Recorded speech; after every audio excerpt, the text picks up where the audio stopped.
The truth about your newsletter CTA is that it's probably only converting 1 to 10%, and it has nothing to do with your copy. I spent time on the websites of 3 B2B SaaS companies, all Series A or B, all with newsletters, and all with CTAs in at least one place on their site, usually the footer. And all 3 had the same problem hiding in plain sight. So I'm going to walk you through each site step by step so that you can check your own site and make sure you're not making the same mistakes. None of these companies did anything inherently stupid or wrong, but what they did was incredibly common. They built a newsletter, added a CTA, and then assumed the work was done. Most content teams do that. What they skipped is everything between that happens between the CTA and an engaged subscriber, the dedicated page, the specific offer, and the welcome email that tells them what they signed up for. That sequence is short and simple. It's pretty basic actually, but there's a lot of companies that don't have it implemented. So let's see what those look like. Let's go. First, let's look at this site from a content strategy and consultancy firm out of the UK. The homepage has a clean design and clear positioning, a specialist content agency trusted by world-famous brands. Good. But if you scroll down past the hero, there it is. The newsletter CTA is an inline embed. It's an email field, the sign up button. The copy says, get our 2-minute content design update, insights and news to your inbox every Friday. It's never more than 250 words long. And then there's the same copy in the footer. The offer lives inside the page, which means it can only be found by the people who are already on the page, who scroll far enough to see it and have a reason to stop. So you've got a small audience inside of a small audience. Now, the copy isn't a huge problem here. Saying never more than 250 words is an honest and specific constraint that shows respect for the reader's time. But it says every Friday, and literally, I put in my email address, and I've never, ever received an email. It's been months. I did this in October last year, and now it's July. Still don't have any emails from them. What they're missing is a reason for this newsletter to be an offer that stands on its own. You can have a dedicated landing page to give the newsletter its own URL, its own home, and give someone a reason to subscribe without reading a single word of a newsletter. Next up is an employee wellness platform that's Series B. Of the 3 sites we're looking at today from the 3 different companies, this one is the best out of the 3. All right, check out this homepage and tell me if you see anything here about a newsletter. I'm scrolling. There's nothing above the fold. It's not in the main nav.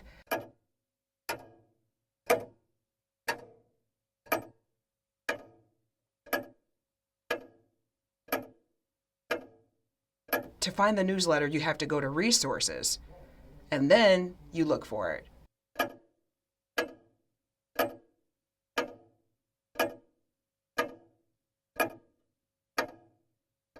Here's what you get.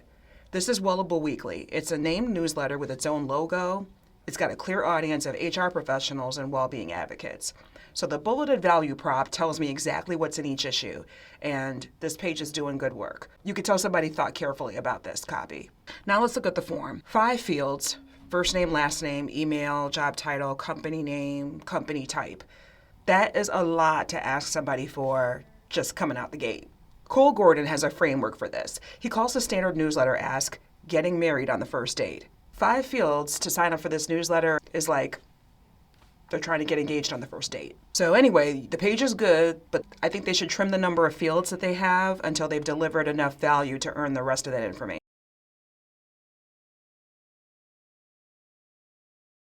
And now for our third B2B SaaS company, which has 3 problems before you even get to the subscribe button. This company sells a virtual care platform, and here's their homepage.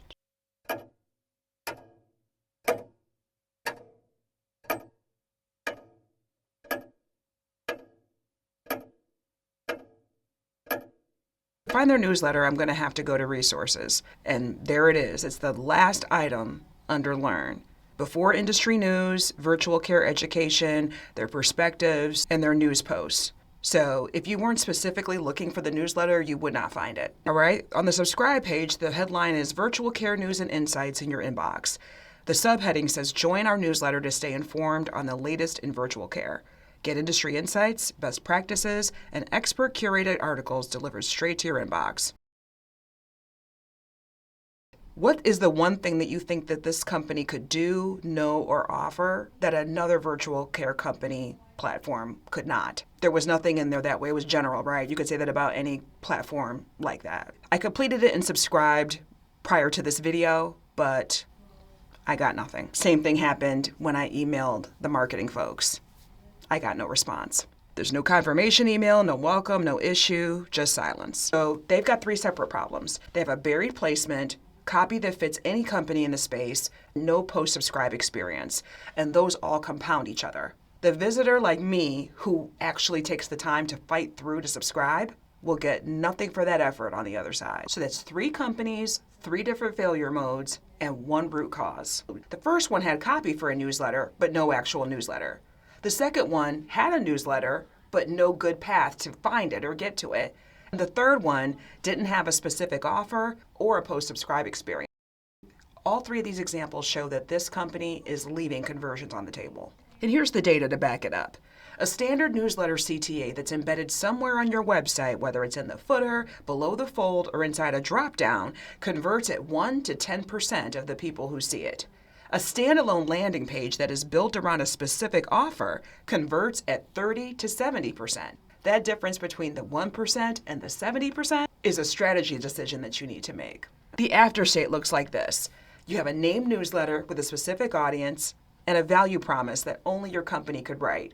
Not something vague and general like insights and updates, but something that answers the question of why someone should subscribe to your newsletter to join the other 50 newsletters that I'm subscribed to in my inbox. You should use a form that asks for 1 or 2 pieces of information, not 5. And a welcome email that's waiting on the other side that tells the subscriber exactly what they signed up for and what to expect next. The welcome email does something that the CTA can't. It activates the subscriber before the first issue lands, so the first issue doesn't have to do all the work alone. Plus, think about it. When you subscribe to a newsletter that may only come out once a month or once a quarter, you're going to forget that you subscribe to it unless you hear from them at some kind of regular cadence. Do you not have a dedicated newsletter? Or maybe the path to it is kind of obscured?